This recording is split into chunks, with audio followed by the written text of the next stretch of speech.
سرکار نے فلاح انسانیت کے لیے جو دوسرا کام کیا نا، وہ لوگوں کو احساس دلایا ہے کہ اگر غلطی ہو جائے تو تم نے بندوں کے سامنے اپنے آپ کو کلیئر نہیں کرنا، تم نے تو رب کے سامنے اپنے آپ کو کلیئر کرنا، اللہ کے سامنے تم نے بچنا ہے کہ میرا گناہ معاف۔ اور حضور احساس پیدا کرتے تھے۔ بخاری شریف میں قبیلہ غامدیہ کی اس عورت کا تذکرہ موجود ہے جو خود آئی تھی، کوئی گرفتار کر کے نہیں لایا تھا، از خود آئی۔ احساس پیدا ہو گیا نا گناہ کا۔ یہاں بہت ساری غلطیاں کر کے بھی لوگ جب اپنی بات کرتے ہیں تو کہتے ہیں کبھی یاد تو نہیں کسی کے ساتھ زیادتی کی ہو، یاد تو نہیں کبھی کسی کا، بھئی آپ نے اتنے بڑے ولی ہونے کا دعویٰ کر دیا۔ انسان تو انسان رہتا ہے۔ بڑے بڑے لوگ کہہ گئے کہ یا اللہ اگر انجانے میں بھی بھول گئے ہیں تو ہم سے درگزر فرما، لیکن جب ہم تیار ہی نہیں ماننے کو۔ حضرت انس بن مالک کہتے ہیں وہ خاتون آئی، کوئی پکڑ کے نہیں لایا، کسی 14 دنوں کے ریمانڈ پہ نہیں اسے منوایا گیا، اسے وہ خود بخود آئی اور کریم محبوب علیہ السلام کے سامنے جب وہ کھڑی ہوئی تو اتنے درد سے میں نے کم لوگ روتے دیکھے ہیں جس درد سے وہ روئی۔ عرض کرنے لگی حضور میں غلطی کر بیٹھی ہوں، مجھ سے زنا ہو گیا، مجھے پاک کر دیں۔ تو محبوب کریم علیہ السلام نے فرمایا تو کیسے ثابت کرے گی تو نے گناہ کیا؟ یعنی مجرم کو ثابت کرنا پڑ رہا ہے کہ میں گناہ گار۔ یہ وہ کمال ہے کہ انسانوں کو احساس ہونے لگے کہ یہاں ہم غلط ہیں۔ جب اعتراف جرم ہوتا ہے، جب بیماری کی تشخیص ہوتی ہے تو پھر اس کا علاج بھی ہو جاتا ہے۔ حضرت انس بن مالک کہتے ہیں وہ عرض کرنے لگی حضور میرے پیٹ میں ناجائز بچہ ہے۔ حضور نے فرمایا جا جب بچہ پیدا ہو تو پھر آنا۔ وہ 8 ماہ کے بعد آئی تو اس کی گود میں پھول سا بچہ تھا۔ حضور نے فرمایا واپس جا، جب روٹی کھانے لگ جائے تو پھر آنا۔ وہ 2 سال 2.25 سال دودھ پلاتی رہی، پھر جب آئی تو بچے کے ہاتھ میں روٹی کا ٹکڑا تھا۔ کریم محبوب صلی اللہ تعالی علیہ وسلم سے آ کے جب اس نے بات کی تو وہ درد سے روئی، کہنے لگی یا رسول اللہ 3 سال ہونے کو ہیں، میں نے گناہ کیا ہے، میں ساری رات سو نہیں پاتی۔ حضور تڑپتی، اگر اس حال میں مر گئی تو اپنے رب کو کیا منہ دکھاؤں، مجھے پاک کر دے، میرے حال پہ رحم فرمائے۔ محبوب کریم صلی اللہ علیہ وسلم نے بچہ ایک صحابی کو دیا، فرمایا بچوں کی طرح پالنا، اور کہا اسے لے جاؤ، پتھر مار مار کے اسے سنسار کر دو۔ صحابہ کہتے ہیں اسے پتھر لگ رہے تھے اور حضور بے چینی کے ساتھ ٹہل رہے تھے۔ آ کے خبر دی حضور وہ تو وصال کر گئی، انتقال ہو گیا۔ فرمایا یہاں تک تو بات اس کی تھی۔ حضرت انس بن مالک کہتے اب محبوب کریم نے صحابیات سے فرمایا اسے غسل دو، کفن پہناؤ، جنازہ تیار ہو جائے تو مجھے خبر کرنا۔ حضرت انس بن مالک کہتے ہیں غسل ہوا، کفن ہوا، جنازہ تیار ہوا تو حیران ہم تب ہوئے جب میرے محبوب نے فرمایا صفیں بناؤ میں خود جنازہ پڑھاؤں گا، میں خود جنازہ پڑھاؤں گا۔ اور سرکار نے جنازہ پڑھایا تو ایک شخص کی زبان سے نکلا حضور اس ملعون کا معاذ اللہ جنازہ جس نے ناجائز بچہ جنا، اس کے لیے آپ دعا کر رہے ہیں، جنازہ پڑھا۔ حضور فرمانے لگے خاموش ہو جاؤ، تم نے گناہ دیکھا ہے، اس کا احساس نہیں دیکھا، تم نے غلطی دیکھی ہے لیکن اس کی توبہ کا انداز نہیں دیکھا۔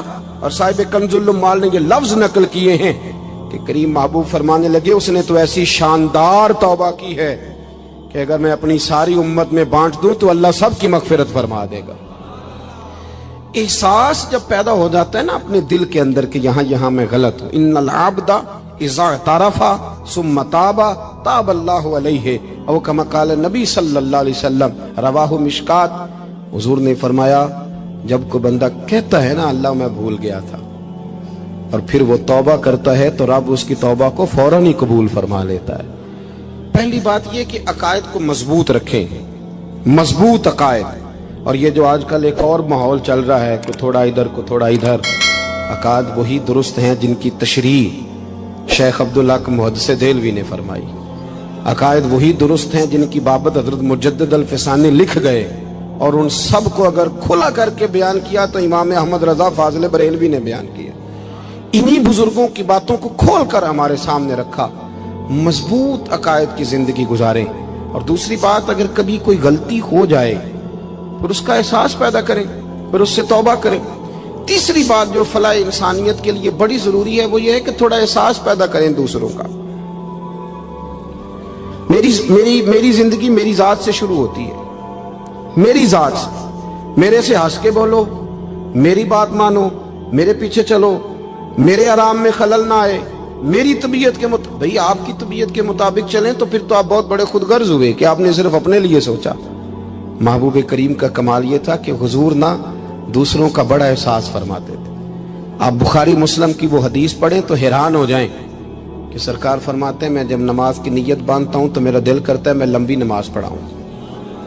جب میرا کسی کام کرنے کو دل کرے تو پھر میں ساری دنیا کچلنی پڑے تو میں کر جاتا ہوں. لیکن حضور فرمانے لگے کہ میرا دل کرتا ہے میں لمبی نماز پڑھاؤں، لیکن پھر میرا خیال آتا ہے کہ پیچھے بوڑھے بھی ہیں، بیمار بھی ہیں، بچے بھی ہیں. یا رسول اللہ، نماز اللہ کی اور خیال بندوں کا. فرمایا میں بوڑھوں، بیماروں اور بچوں کا خیال کرتے ہوئے اللہ کی نماز کو مختصر کر دیتا ہوں. احساس جب طبیعت ہمارے ہاں نا تیزی کے ساتھ احساس ختم ہوا ہے، تیزی کے ساتھ ہم نے اتنی نفی شروع کی. ہمارے تو اہل تصوف میں الا ماشاءاللہ اب تربیت کا طریقہ یہ ہے کہ صرف میں ہوں، میرے سوا کوئی بھی نہیں. حالانکہ طریقت تو اس کا نام تھا کہ میں نہیں، باقی سارے. اللہ تبارک و تعالیٰ نے انسان کے لیے سارا کچھ بنایا. هو الذی خلق لکم ما فی الارض جمیعا. فرمایا زمین میں جو کچھ ہے سارا تیرے لیے بنایا. کسی کو آپ نوکری پہ رکھتے ہیں، اس کے ساتھ معاہدہ یہ ہوتا ہے کہ یہ تجھے رہنے کے لیے مکان دیا جائے گا، 3 وقت کا کھانا دیا جائے گا، 2-3 دفعہ پینے کو چائے ملے گی، اور اتنی تنخواہ ہم ہر مہینے تمہیں ادا کریں گے.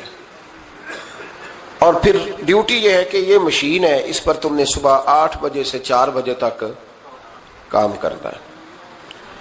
اب وہ شخص کیا کرتا ہے؟ وہ تنخواہ بھی وصول کرتا ہے، مکان پہ بھی قبضہ کر لیتا ہے، اور وہ 3 وقت کھانا بھی کھا لیتا ہے، چائے بھی پی لیتا ہے، اور مہینے کے بعد تنخواہ بھی وصول کر لیتا ہے، پر مشین پہ کھڑا نہیں ہوتا. تو اس کا مالک اسے رکھے گا؟ بولتے نہیں آپ حضرات. رکھے گا اسے، چھٹی کرا دے گا. وہ کہے گا تو کتنا عجیب آدمی ہے کہ اب جو مطالبات تیرے تھے وہ سارے پورے ہو گئے، اور جو میرا مطالبہ ہے تو نے پورا ہی نہیں کیا. اختلاف ہو جائے گا، جھگڑا ہو جائے گا، مالک ناراض ہو جائے گا. سمجھانے کے لیے مثال دے رہا ہوں کہ ہم نے کیا کیا ہے. ہم نے اللہ کی دی ہوئی زمین پر گزارا بھی کیا، اس کا دیا ہوا رزق بھی کھایا. اللہ نے اولاد دی ہمیں، اللہ نے صحت دی، سارا کچھ دیا. تو جو مطالبے ہمارے تھے وہ تو سارے پورے ہو گئے. اور جو رب کا مطالبہ تھا کہ میرے قرب کے رستے کا سفر کرو، تلاش کرو، وجاہدوا فی سبیل اللہ، میرے رستے میں مجاہدہ کرو، جد و جہد کرو، آگے بڑھو. وہ ہم نے کب کرنا ہے؟ وہ اس کی منصوبہ بندی کب ہوگی؟ اللہ کے قرب کا رستہ طے کرنا. ہمارے صوفیانہ روز دیکھا کرتے تھے کہ آج ہمارے دل میں ہمارے رب کی کتنی محبت ہے، آج کتنا میرا دل چاہ رہا ہے کہ میں اپنے اللہ کی طرف بڑھوں. روز ذائقہ محسوس کرتے تھے، طلب پیدا کرتے تھے. ہمارے مزاجوں کے اندر ہر چیز کی طلب پیدا ہو گئی ہے، لیکن وہ جو ایک خاص ذوق تھا نا اللہ کے قرب کا، اس کی چاہت، اس کی طلب، اس کی طرف بڑھنا، محسوس کرنا کہ میرا رب ہے، محسوس کرنا کہ میں کسی کا بندہ ہوں، مجھے کوئی رزق دیتا ہے. ہمارے صوفیاء، اولیاء، صحابہ، اہل بیت، انبیاء یہ ہر وقت محسوس کرتے تھے کہ میں کوئی شترے بے مہار نہیں، کوئی میرا ہے جو مجھے بنانے والا ہے، جو مجھے نوازنے والا ہے، جو مجھے عطا کرنے والا ہے. وہ اپنے رب کی چاہت کرتے، اپنے رب سے محبت کرتے، اپنے رب کی طلب پیدا کرتے، شوق بڑھاتے روز عبادت کا. ان کے اندر ایک جذبہ تھا جو روز پروان چڑھتا تھا. 5 نمازیں پڑھنے کے باوجود وہ اشراق پڑھتے، چاش پڑھتے، تہجد پڑھتے، صلاۃ اللیل پڑھتے، وہ قرآن پاک کی تلاوت کرتے. پھر بھی کبھی ان کا ذوق آتا تو وہ دنیا سے کٹ کے مصلے پہ ہی آ کے بیٹھ جاتے. لیکن وہ درد، وہ ذائقہ، وہ کیفیت، وہ چیزیں مان پڑتی جا رہی ہیں. قوم اگر کبھی کو مسئلہ پوچھتی ہے تو بڑا عارضی سا، رب دا طالب کوئی نہ ملیا، جو ملیا طالب زردہ ہو. حضرت سلطان باؤ فرماتے ہیں کہ مطلب کدھر گئے لوگ جو رب کو طلب کرتے تھے، جن کی خواہش تھی کہ ہمیں اللہ کا قرب نصیب ہو، پیارے رسول صلی اللہ علیہ وسلم کی معرفت کا ذوق ہمیں نصیب ہو. وہ کہاں گئے؟ ہمارا ایک مقصد تھا، دیکھیں نا بڑا پیار آتا ہے اللہ کو اس بندے پہ. حضرت علامہ اسماعیل حقی رحمۃ اللہ علیہ فرماتے ہیں کہ اللہ نے فرشتوں سے کہا کہ میں نے انی جاعل فی الارض خلیفہ، زمین پہ نائب بناؤں گا. قالوا تجعل فیہا من یفسد فیہا ویسفک الدماء ونحن نسبح بحمدک ونقدس لک قال انی اعلم ما لا تعلمون. فرمایا میں زمین پہ نائب بنانے والا ہوں. تو کہنے لگے یا اللہ وہ تو فساد پھیلائے گا، خون ریزی کرے گا. تو اللہ نے فرمایا جو تم جانتے ہو وہ میں، جو میں جانتا ہوں وہ تم، جو میں جانتا ہوں وہ تم نہیں جانتے، تمہیں نہیں پتا. تو علامہ اسماعیل حقی فرماتے ہیں وہ کیا تھا جس کو فرشتوں کو نہیں پتا تھا؟ فرماتے ہیں یہ وہی انسان کے اندر جو اللہ کے قرب کے متلاشی ہونے کا جذبہ تھا. فرشتے اسے جانتے، لوہے محفوظ پہ یہ تو پڑھ دیا تھا کہ یہ فساد کرے گا، یہ تو پڑھا تھا کہ ابو جال فساد کرے گا. یہ نہیں پڑھ سکے تھے کہ ابو بکر رویا بھی کرے گا. یہ تو پڑھ لیا تھا انہوں نے، یہ تو پڑھ لیا تھا کہ اخنس بن شریک تلواریں نکال کے لوگوں کو قتل کرے گا. یہ نہیں پڑھا تھا کہ مولا علی شیر خدا مزدوری کریں گے اور جو مزدوری ملے گی وہ اللہ کے بندوں میں تقسیم کر دیا کریں گے. یہ تو انہوں نے پڑھ لیا تھا کہ ابو البختری، ابو لہب یہ لوگوں کے گلے کاٹیں گے. پر یہ نہیں پڑھا تھا کہ عثمان غنی رضی اللہ تعالیٰ عنہ قحط کے زمانے میں بھی کروڑوں کا مال اللہ کے راستے میں خرچ کر دیا کرے گے. وہ جو انسان کے اندر طلب ہے، وہ جو تڑپ ہے، وہ جو شوق ہے، وہ جو کیفیت ہے، وہ جو معرفت کا نور ہے، یہ اللہ کو بڑا ہی پسند ہے، یہ بڑا ہی پسند ہے. اس لیے حدیث قدسی میں رب فرماتا ہے مجھے تلاش کرنا ہو تو ٹوٹے ہوئے دلوں میں تلاش کیا، ٹوٹے ہوئے دلوں میں. اب وہ میں معرفت کی کیا بات کروں گا، پہلے تو میں کیا کر سکتا ہوں، لیکن اگر میں کروں بھی کہیں سے چلو پڑھ کے تو کروں کہاں؟ میں تو ابھی تک لوگوں سے 5 نمازوں کا وعدہ لے رہا ہوں. وہ معرفت کی بات، قرب الہی کا راستہ، وہ تو بڑی دور کی بات ہے، وہ تو بڑی آگے کی ہے. ابھی تک تو ہم یہ وعدہ لے رہے ہیں کہ داڑھی رکھ لو گے، سچ بولو گے، حلال کھاؤ گے. مطلب وہ جو ہمارے بزرگوں نے لکھا، وہ جو جذب ہے، وہ جو کیفیت ہے، وہ جو عبادت ہے، وہ جو تڑپ ہے، اور وہ پھر جو ایک مقام ہے کہ انسان اپنے رب کی اس طرح عبادت کرے کہ وہ اپنے رب کو دیکھ رہا ہے. وہ جو ایک مقام ہے، اور کم از کم یہ نہ ہو تو حضور فرمانے لگے اتنا تو ہو کہ رب تجھے دیکھ رہا ہے. لیکن وہ تو درجہ ہے نا بڑا آگے، ہم اسے بڑا آگے کی بات تصور کرتے ہیں، لیکن حضور نے اپنی امت کے لیے اسے ضروری قرار دیا. بھائیو تھوڑا سا نا آگے اٹھ کے، مطلب بڑے بڑے آدمی بن گئے ہم لوگ. بڑے بڑے آدمی کیسے بن گئے کہ جس کے پاس پھوٹی کوڑی نہیں ہوتی تھی اس کے اکاؤنٹ میں کروڑوں آ گیا تو وہ کہتا میں بڑا آدمی بن گیا. جس کے پاس سائیکل نہیں تھی تو اب وہ 1.25 کروڑ کی کار پہ پجاروں پہ بیٹھتا ہے تو کہتا ہے میں بڑا آدمی. تو اس طرح تو انسان بڑا نہیں بنتا. بڑا تو تب بنے گا جب تیرے دل میں رب کی معرفت بڑی ہوگی، جب اللہ کا قرب بڑا ہوگا، جب تم متلاشی ہوگا اس کے راستے کا. بہت سارے راستے ہیں اللہ کی طرف جانے کے، لیکن 3 باتیں قرب الہی کے لیے ہمارے بزرگوں نے بڑی زبردست لکھی ہیں. سب سے پہلی بات یہ ہے، صوفیاء فرماتے ہیں کہ اگر رب کا قرب چاہتے ہو تو ہر وقت اپنے رب کی رحمت کی امید رکھا کرو. خوش نہیں ہوئے آپ اس بات سے؟ ہر وقت اللہ کی رحمت کی، اور فرماتے ہیں دل سے امید رکھا کرو اور زبان سے اپنے رب کی رحمت کا ذکر کیا کرو. ہر وقت کہا کرو کہ میرا اللہ بڑا ہی مہربان ہے، میرا اللہ بڑا ہی کریم.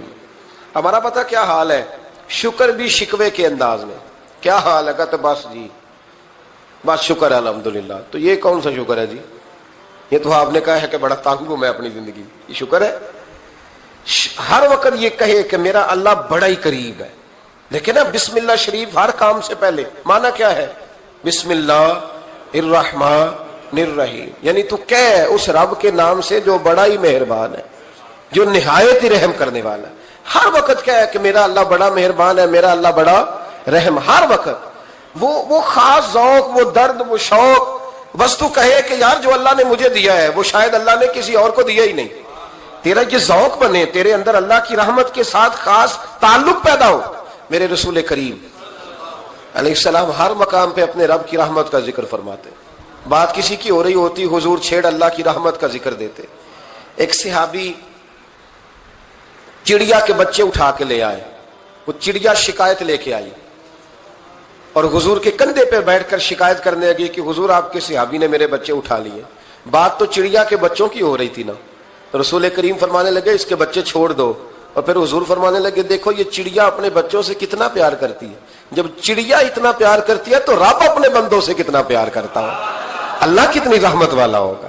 یعنی ہر بات میں رسول کریم نا ہر بات میں اللہ کی رحمت کا ذکر. ایک جنگ کا موقع ہے تو صحابہ کرام علی رضوان فرماتے ہیں کہ دوران جنگ ایک عورت کا بچہ کھو گیا اور بچہ بھی دودھ پیتا تھا. دودھ پیتا بچہ کچھ دیر ملے نا تو ماں کی چھاتیوں میں دودھ جوش مارتا ہے. دودھ پیتا بچہ کھو گیا تو عورت دیوانوں کی طرح مجذوبوں کی طرح بچہ تلاش کرتی, میرا بچہ. کبھی ادھر جاتی ہے کبھی ادھر جاتی ہے, ڈھونڈتی ہے, تلاش کرتی ہے, پریشان ہوتی. میرے رسول کریم کی نظر پڑ گئی, حضور کی نظر رحمت ہو گئی. تو محبوب فرمانے لگے صحابہ بتاؤ اس کا بچہ ڈھونڈو. ایک صحابی کہنے لگے حضور مجھے پتا ہے کہاں ہے, ابھی ملوا دیتا ہوں. تو حضور نے فرمایا یہ اپنے بچے سے کتنا پیار کرتی. عرض کی حضور نہ کوئی ماپ سکتا ہے, نہ کوئی تول سکتا ہے, نہ کوئی اندازہ کر سکتا ہے. حضور کی آنکھوں میں آنسو آ گئے. فرمایا ذرا ایک بات تو بتاؤ یا رسول اللہ پوچھئے. فرمایا اگر اس کا بچہ اسے مل جائے تو یہ اسے آگ میں ڈالے گی؟ تو صحابہ عرض کرنے لگے حضور ہو ہی نہیں سکتا, یہ تو گرم ہوا نہیں لگنے دے گی. تو حضور فرمانے لگے میرا رب اس سے بہت بڑھ کر اپنے بندوں سے محبت کرنے والا اور اس سے بہت بڑھ کر اپنے بندوں پہ رحم کرنے والا ہے. وہ بھی چاہتا نہیں کہ اس کے بندے جہنم میں جائیں, وہ بھی چاہتا. حضور ہر لمحہ اللہ کی رحمت کا ذکر کرتے ہیں, صبح سے شام تک نا. آج آپ نے جمعے سے لے کر تراویح تک, عشاء تک, وہ جو گھٹنا درد کرتا ہے نا اس کو مہربانی کر کے چھوڑ دیں, اور جو بچہ نافرمان ہے اس کو بھول جائیں. آج سارا دن نا اللہ کی رحمت کا ذکر کریں کہ اللہ بڑا ہی کریم ہے, اس کے فضل کا ذکر کریں. ایک کاروبار ہی نہیں نا چلتا, پیر تو چلتے ہیں نا اللہ کے فضل سے, زبان تو چلتی ہے نا, ہاتھ آنکھیں یہ سارا کچھ چل رہا ہے نا. جو شے نہیں نہ چل رہی اس کو آج چھوڑ دیں, مہربانی کریں. جو ساری چل رہی ہیں اس پر تو اللہ کی رحمت کا اظہار کریں, اس پر تو غور فرمائیں. امام غزالی نے بڑی خوبصورت روایت لکھی. حضرت ابو ہریرہ رضی اللہ تعالیٰ عنہ فرماتے ہیں کہ ہم لوگ بیٹھے تھے تو یکا یک ایک دیہاتی عربی آیا, یکا یک اندر داخل ہوا. السلام علیکم کہا. بندہ بڑا سادہ تھا, یہ بھی نہیں پوچھا کہ باتیں کیا ہو رہی تھی, کوئی سوال جواب نہیں. سلام لینے کے فوراً بعد عرض کرتا یا رسول اللہ ایک مسئلہ پوچھنا تھا. کہتے ہم حیران ہو گئے کہ یار پہلے پوچھ تو لے, پہلے کیا بات ہو رہی, آتے ہی اپنی چھیڑ دی ہے. ایک مسئلہ پوچھنا. تو حضور نے فرمایا پوچھو. عرض کرنے لگا حضور یہ بتائیں قیامت والے دن حساب کس نے لینا ہے؟ تو محبوب مسکرائے, فرمایا بولے آدمی سادی سی بات ہے, حساب اللہ نے لینا ہے.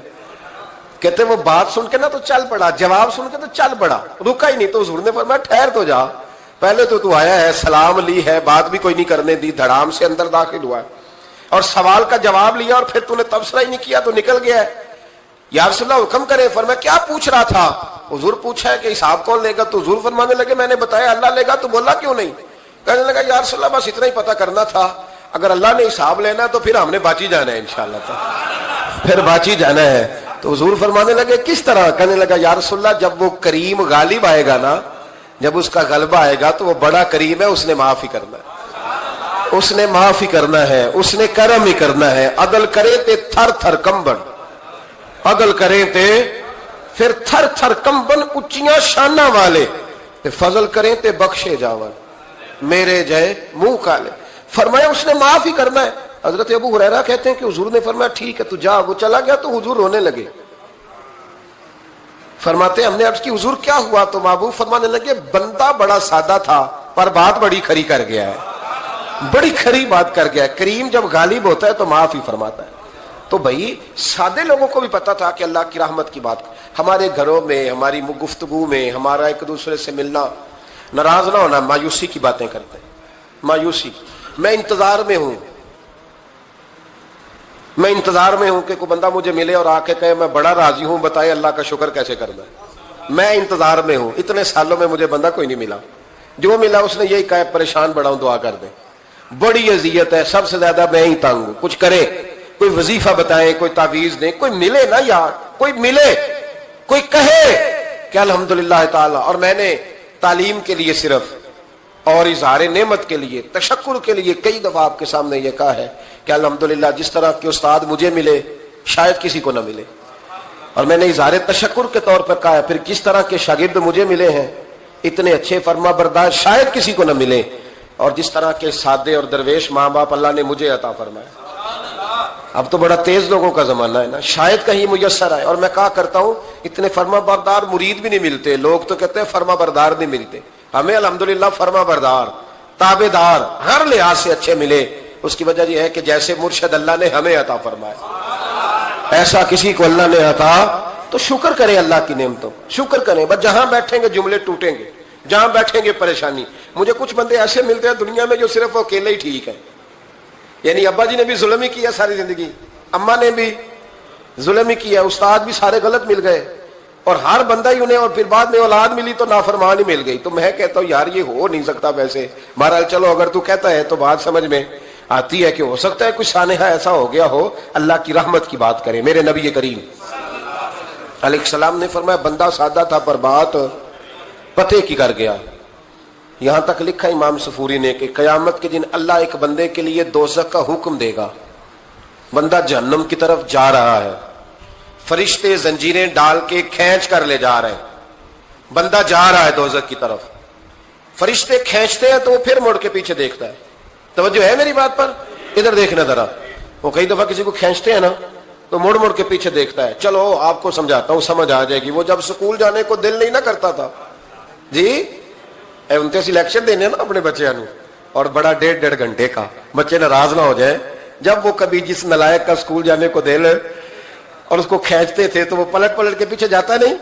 اسی طرح مدرسے میں بھی جب آتے ہیں تو کئی بچے ایسے ہوتے ہیں جو آتے نہیں تو کھینچ کھینچ کے نہیں لے جاتے کئی دفعہ.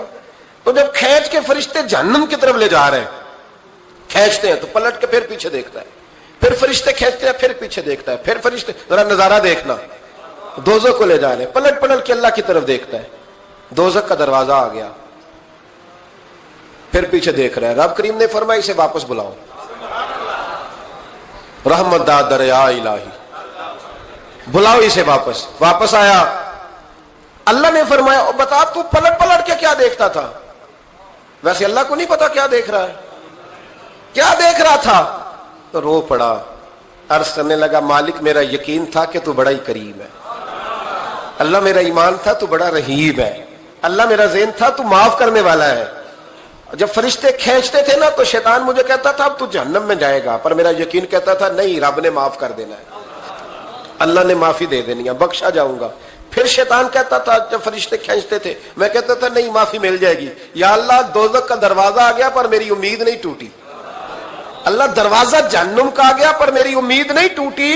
اور جب میں نے آخری دفعہ پلٹ کے دیکھا تیری آواز آئی کہ واپس لاؤ، تو میرے اندر سے آواز آئی کہ لے بھئی تیرا یقین جیت گیا ہے، تیرا ایمان جیت گیا ہے، تیرے اندر کی روحانیت کامیاب ہو گئی.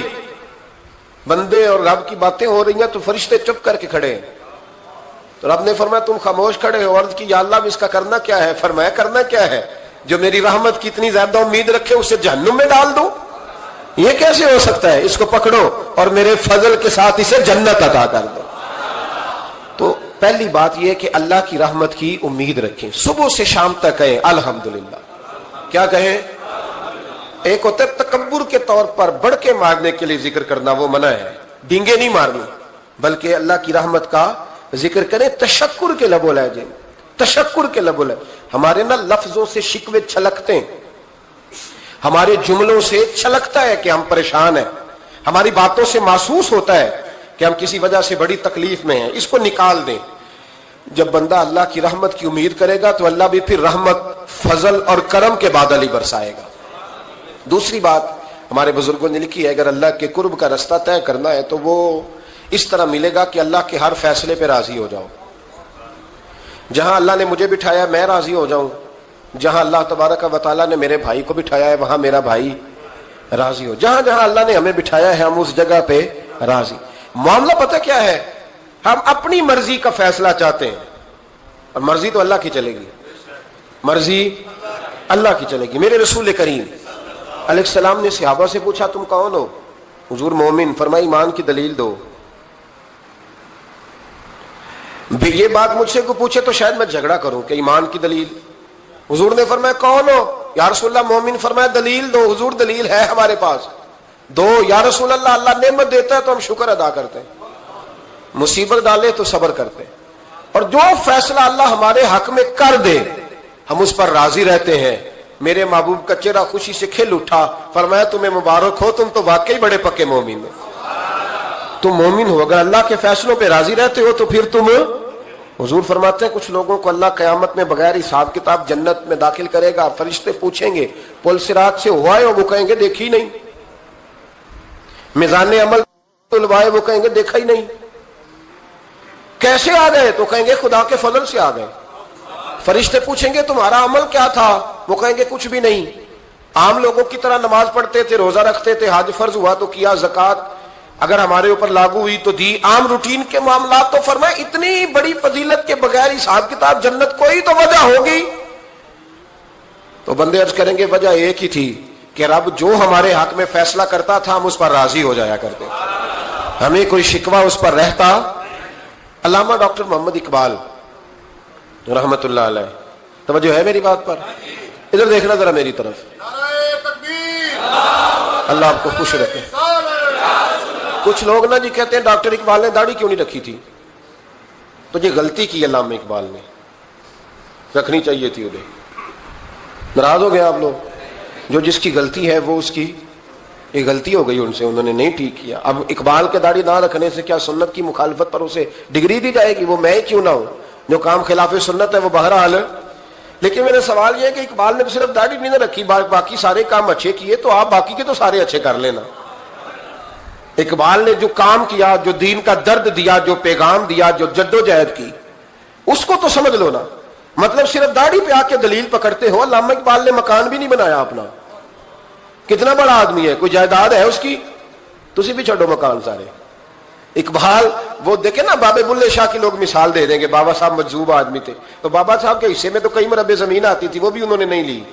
ہمارا ملنگ روٹی کا اس کو پتا ہے، نوٹوں کا بھی پتا ہے کہ 5000 والا کون سا ہے، 100 والا کون سا ہے، باقی ٹائم وہ بابا بلے شاہ بن جاتا ہے. یہ کون سا سٹائل ہے کہ مرضی کی چیز آئی تو قابو کر لی؟ تو ڈاکٹر اقبال نے یہ درست کیا، لیکن اس کے باوجود ہمارا نظریہ ہے کہ اللہ اس کی یہ خطا معاف کرائے گا، پر بندہ بڑا باکمال تھا. یہ بڑی خوبی تھی، اور اس میں بھی کچھ حکمت ہوگی، کچھ باتیں ایسی انہوں نے لکھی ہیں بعض جگہوں پہ. لیکن اقبال کی جو معرفت ہے، جو حسن ہے، جو وقار ہے ان کے لب و لہجے میں، اس کا انکار کیا جا سکتا نہیں.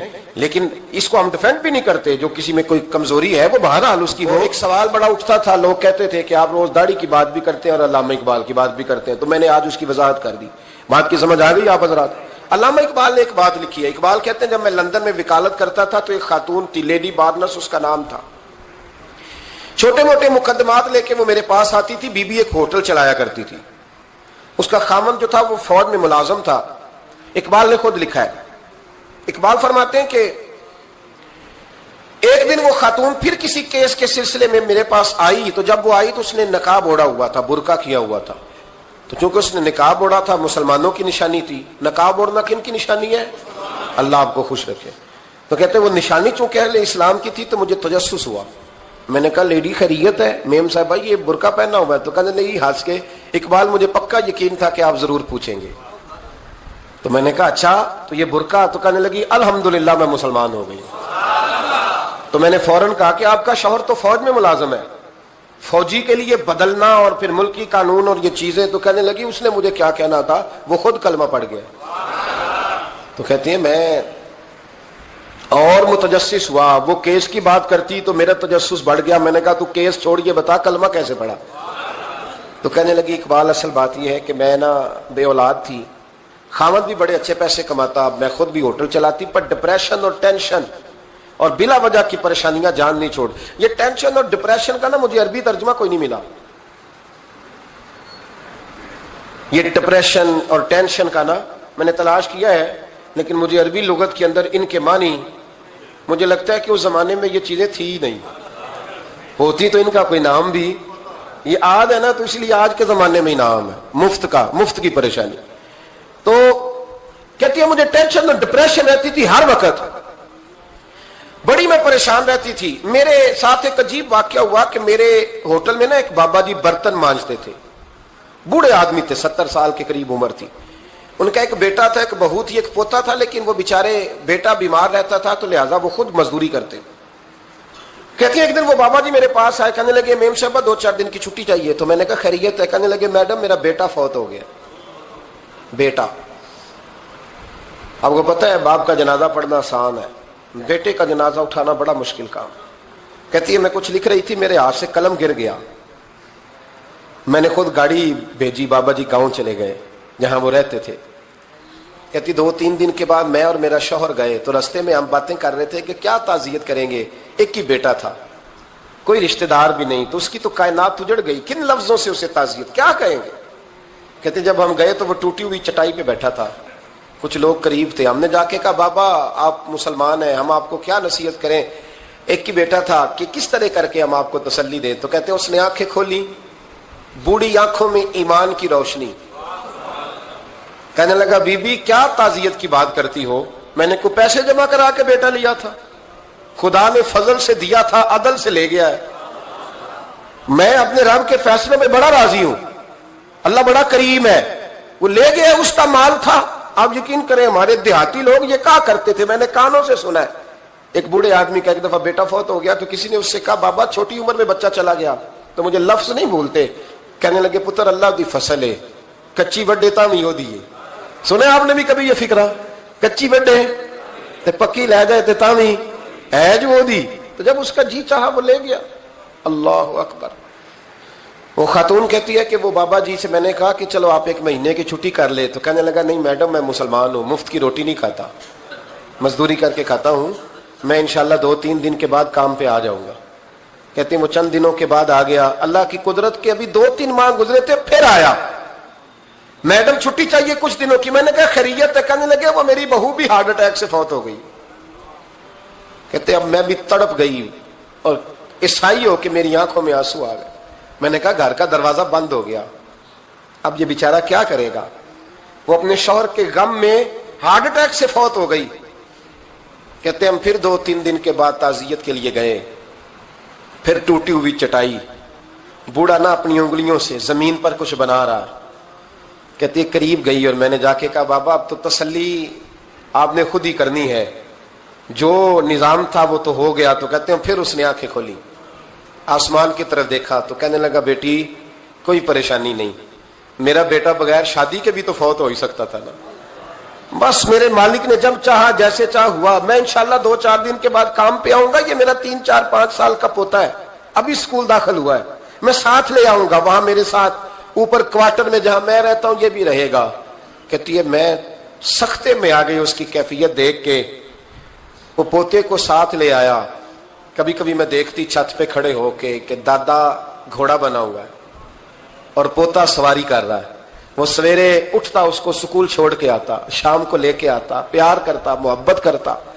3ری منزل پر ہم نے کوارٹر دیا ہوا تھا, وہاں دادا پوتا رہتے. اللہ تو بڑا بے نیاز ہے. کہتی ہے اقبال ایک دن نا پوتا اوپر والی منزل پہ کھیل رہا تھا, اس کا پیر پھسلا, وہ گردن کے بل زمین پہ گرا. مجھے خبر ہوئی تو میں دوڑی, ایمبولینس منگائی. خون سے لتھڑے ہوئے اس بچے کو دادے نے اپنی گود میں رکھا. اور جب ہم ہسپتال کی طرف گئے تو ہاسپٹل بعد میں آیا, جناب اسرائیل پہلے آ گئے اور کہتے ہیں وہ گود میں دم توڑ گیا. پھر دادے نے اسے اپنے ہاتھوں سے غسل دیا, پھر اس نے اپنے بوڑھے ہاتھوں سے قبر کھودی اور پھر مٹی ڈال کے کہنے لگا انا للہ وَإِنَّا إِلَيْهِ رَاجِعُونَ, جے سونا ہی میرے دکھ وچ راضی, جے سونا ہی میرے دکھ وچ راضی. پھر سکھ نو چلے ڈاواں. کہتے ہیں وہ مٹی ڈالی اس نے, اور جب وہ واپس پلٹا تو میں بازو سے تھام کے ہوٹل قریب لائی اور میں نے اس کے قریب کہا کہ بابا تو ٹوٹ گیا ہے, تو بکھر گیا ہے, مجھے محسوس ہوتا ہے کہ اب نہ تیری راتیں اور تیری صبحیں اور تیری شامیں غموں میں گزریں گی. تو کہتے ہیں یوں اس نے ہاتھ رکھے اور یوں آنسو چھٹک دیے. کہنے لگا میڈم کیوں میرے اندر کوئی عقیدہ نہیں, میں کوئی لوارث ہوں, میرا کوئی رب نہیں, میں کیوں پریشان رہوں گا, میں تو پکا ہوا پھل ہوں. تھوڑے دن گزریں گے قبر میں جاؤں گا, اور جب جنت میں جاؤں گا تو اللہ میری بیٹے سے بھی ملاقات کرائے گا, میرے پوتے سے بھی ملاقات کرائے گا, میرا رب ساری ملاقاتیں کرا دے گا. میں اپنے اللہ کی رضا پہ بڑا راضی ہوں. وہ خاتون کہتی ہے میرا اور میرے شوہر کا کلیجہ پھٹنے لگا.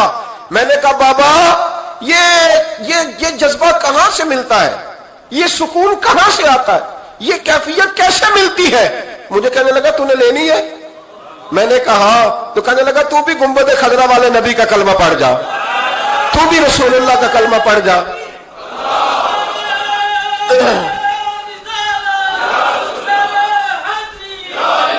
میرے محبوب کا کلمہ پڑھ، اللہ تجھے سکون عطا کرے گا۔ ایک حدیث نہ پڑھ لو مسلم شریف سے، بخاری سے ایک حدیث نہ پڑھ لو تاکہ یہ بات مضبوط ہو جائے۔ حضرت ابو طلحہ رضی اللہ تعالی، بیٹا شدید بیمار ہے، مزدور آدمی تھے، کئی دنوں سے گھر تھے۔ بیوی کہنے لگی اگر آپ گھر میں بیٹھے رہیں گے تو کھائیں گے کہاں سے، جاؤ آپ مزدوری کرو، میں بیٹے کو دیکھتی ہوں۔ ابو طلحہ مزدوری کرنے چلے گئے، شام کو آئے تو بیٹا فوت ہو چکا تھا۔ عورتیں بے حوصلہ ہوتی ہے نا اکثر، پر بیوی نے سفید کپڑا ڈال کے کمرے میں رکھ دیا۔ بیٹا، ماں اور بیٹا کو ناپ تکتا ہے رشتہ، بیٹے میں سفید چادر ڈال کے کمرے میں رکھ دیا۔ حضرت ابو طلحہ انصاری آئے، بیٹے کا کیا حال ہے؟ کہنے لگی اللہ کی رحمت میں ہے۔ اللہ کی، کیسا جملہ ہے؟ اللہ کی رحمت میں ہے۔ خامد نے کھانا کھایا، بیوی سے ملنے کو دل کیا تو ملاقات ہوئی، فارغ ہو کے بیٹھے تو خاتون اٹھ کے نا خامد کے قریب گئی، اس کا ہاتھ تھاما، کہنے لگی نبی کریم علیہ السلام کے صحابی ہو، ایک مسئلہ دریافت کرنا تھا، بتاؤ گے؟ کب پوچھو؟ کہنے لگی اگر کوئی آپ کے پاس امانت رکھوائے اور پھر اپنی امانت واپس مانگے تو کیا کرو گے؟ حضرت ابو طلحہ کہنے لگے پوچھنے والی کیا بات ہے، جس کی امانت ہے واپس کر دیں گے۔ اب زوجہ روئی، اب صبر والی بی بی روئی، اب ماں روئی، آنسو ٹپکے، آنچل سے پوچھ کے کہنے لگی ابو طلحہ وہ بیٹا بھی اللہ کی امانت تھا اور رب اپنی امانت لے گیا ہے، اٹھو غسل کفن کا بندوبست کرو۔ حضرت ابو طلحہ اٹھے، کامتے کامتے ہاتھوں سے غسل کفن دیا، مسجد نبوی میں پہنچے، محبوب کی بارگاہ میں عرض کیا تو رسول کریم فرمانے لگے تیرے اور تیری بیوی کے عمل سے اللہ بھی بڑا راضی ہے، اللہ کے رسول بھی بڑے راضی ہے اور اللہ تجھے برکت عطا کرے گا۔ صحابہ کہتے ہیں پھر اللہ نے انہیں 9 بیٹے عطا فرمائے، پھر اللہ نے انہیں، اللہ کی رضا پہ راضی رہنا سیکھو، اللہ کے قریب چلے جاؤ گے اللہ کی رضا پہ۔ حضرت سفیان ثوری دعا مانگ رہے تھے، یا اللہ راضی ہو جا، یا اللہ راضی ہو جا، یا اللہ راضی ہو جا، دعا مانگ رہے تھے۔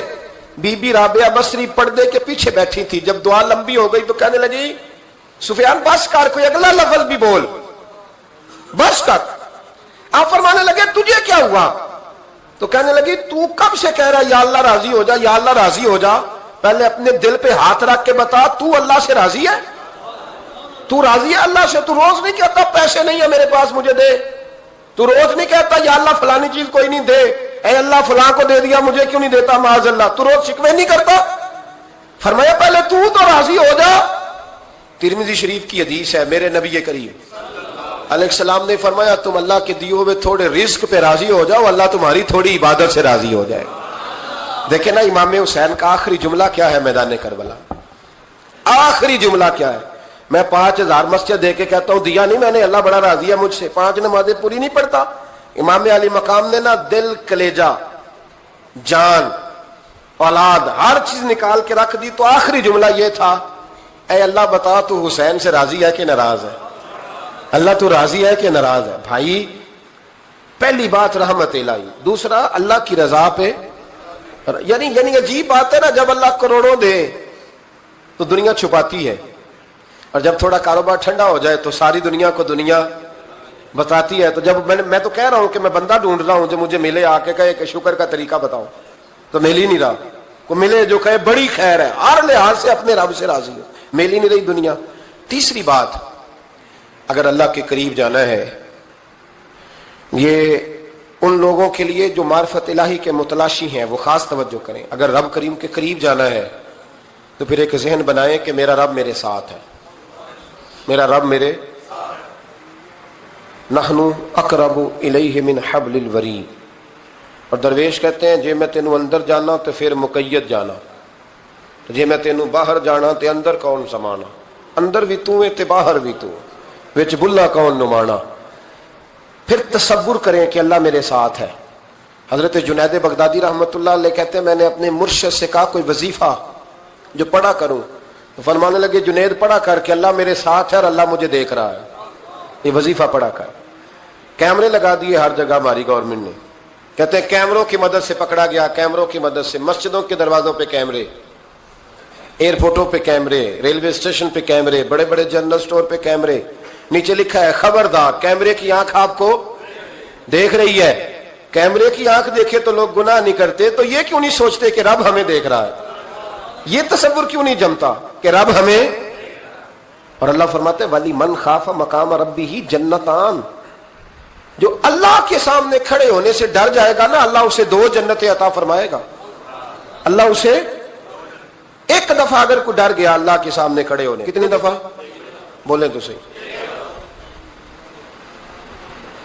اس پر ہمارے مفسرین نے لکھا ہے کہ کبھی زندگی میں ایسا ہو کہ گناہ پر ہمارا پورا قبضہ ہو گیا ہو، گناہ پورا قابو میں آ گیا، اب کوئی روکنے والا نہیں، تو فرمایا جو اس وقت اللہ کے خوف سے ڈر جائے گا اللہ اسے 2 جنتیں عطا فرمائے گا. امام شافعی رحمۃ اللہ علیہ کے زمانے میں نا ایک بادشاہ کا اپنی بیوی سے جھگڑا ہو گیا، تو وہ بھی ملکہ تھی، کسی بادشاہ کی بیٹی تھی، شہزادی تھی، اس نے بھی سخت جملہ کہا، کہنے لگی چل دور ہٹ جہنمی، معاذ اللہ. اب اس نے اپنے خامند کو جہنمی کہا تو کہا، وہ کہنے لگا اس کا خامند کہ اچھا تو مجھے جہنمی کہتی ہے، جا پھر اگر میں جنتی نہیں تو تجھے 3 طلاقیں. اب کیسے ثابت ہو کہ جنتی ہے کہ جہنمی ہے، کیسے پتہ چلے گا؟ علماء سے پوچھا تو وہ کہنے لگے ہم کیسے بتائیں، کون ڈگری دے کہ تو جنتی ہے کہ جہنمی ہے. بات دور نکل گئی. امام شافعی کے پاس گیا، وہ رسوخ رکھتے ہیں علم فقہ کا، ان کے پاس گیا، جا کے کہنے لگا حضور یہ مسئلہ ہے. امام صاحب فرمانے لگے اکیلے میں مجھے ملتے ہو؟ وہ اندر آیا، کچھ دیر گفتگو ہوئی تو امام صاحب فرمانے لگے لو جی یہ بندہ جنتی ہے، اس کی بیوی کو طلاق کوئی نہیں ہوئی، یہ جنتی ہے. آپ کو پتہ ہے لوگ فتویٰ جلدی دے دیتے ہیں، کچھ لوگ خلاف تقریریں کرنے لگے کہ بادشاہ تھا تو امام صاحب نے بچا لیا ہے، کیسے آپ نے ڈگری دے دی کہ جنتی ہے جی؟ تو امام صاحب کہنے لگے تم بحث نہ کرتے تو میں بات پردے میں رہنے دیتا ہوں. سنو، میں نے بادشاہ کو تنہائی میں بلا کے پوچھا ہے کہ کبھی اللہ سے بھی ڈرے ہو؟ صرف اس لیے کہ اس وقت اللہ دیکھ رہا ہے. یہ نیت کبھی بندوں سے ڈر کے تو بندے بڑے گناہ نہیں نہ کرتے، کبھی اللہ سے ڈر کے بھی چھوڑا ہے؟ تو بادشاہ کہنے لگا بالکل چھوڑا ہے. میری ایک کنیز تھی بڑی خوبصورت، غریب گھر کی ملازمہ، غریب گھرانے کی تھی. ایک دن میں آیا تو میرے کمرے میں صفائی کر رہی تھی، معاذ اللہ میرا اس پہ دل آ گیا، میں نے دروازہ بند کر لیا. دنیا کی کوئی طاقت نہیں تھی، میرا اپنا محل تھا، مجھے کچھ دیکھ بھی لیتا تو کسی میں جرت نہیں تھی مجھے منع کرنے، اور میں چونکہ حکمران تھا، مطلق العنان تھا، کوئی شکایت بھی نہ کرتا. لیکن جب میں نے اس کی طرف ہاتھ بڑھایا تو اس نے ایک ہی لفظ کہا، کہنے لگی تو اللہ سے نہیں ڈرتا؟ تو اللہ سے نہیں ڈرتا؟ کہنے لگا کوئی نہیں تھا امام صاحب مجھے منع کرنے والا، کوئی نہیں تھا. لیکن جب اس نے کہا تو اللہ سے نہیں ڈرتا تو میں کانپنے لگا. میں نے اس سے معافی مانگی، غریب ملازمہ سے میں نے بادشاہ ہو کے معافی مانگی، میں نے معافی مانگی، پھر میں نے دروازہ کھولا، کہتے وہ چلی گئی. امام صاحب کہنے لگے اٹھ میرے سینے سے لگ. کہا حضور کیا ہوا؟ فرمایا جو تنہائی میں اکیلے میں ایک دفعہ بھی رب سے ڈر جائے اللہ اسے 2 جنتیں عطا فرمائے گا. تو جنتی ہے اس لیے کہ تو یار کبھی تو ایسا ہو، کبھی تو ایسا ہو بھولا گاہک ہمارے قبضے میں آ گیا ہو، ہم اپنا پورا اس پر تسلط رکھتے ہو پر ہم اللہ سے ڈر جائیں.